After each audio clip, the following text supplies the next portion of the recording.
Sa ating unang kwento, idineklara na rin ang bayan ng Don Carlos Bukidnon sa ilalim ng State of Stable Internal Peace and Security. Magbabalita si Jonah May Vallejo. Isang makasaysayang tagumpay ang naabot ng bayan ng Don Carlos sa Bukidnon matapos itong ideklarang insurgency-free.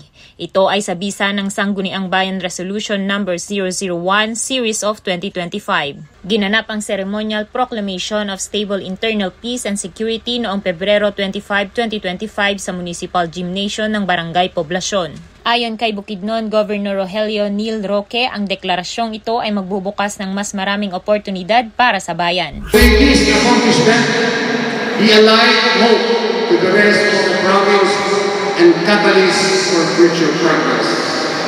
We stand by you in your journey towards continued success and prosperity. Nagpasalamat si Brigadier General Marion Angkao, commander ng 303rd Infantry Raptor Brigade, sa lahat ng tumulong sa pagkamit ng tagumpay, habang hinimok naman ni Mayor Maria Victoria Ontanillas Pizarro ang mga residente na magkaisa upang mapanatili ang kapayapaan sa bayan. Samantala, ipinaalala ni DILG Provincial Director Rona Pedraza Abadilla ang malaking responsibilidad ng bawat mamamayan sa pagpapanatili ng katahimikan sa lugar.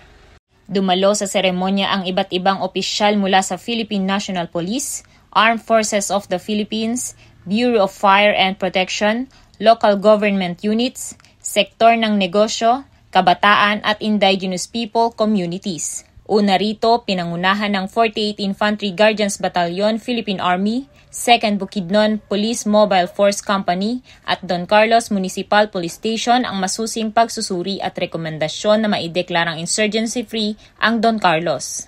Ang Don Carlos ang ika-6 na bayan sa Bukidnon na naideklarang insurgency-free kasunod ng mga bayan ng San Fernando, Kadingilan, Damulog, Dangkagan at Kibawe na malaking bahagi umano ng pagsisikap ng lalawigan sa pagkamit ng pangmatagalang kapayapaan at kaunlaran sa rehiyon. Mula dito sa Bukidnon, ako si Jonah May Vallejo, ang inyong pamilyang kaugnay.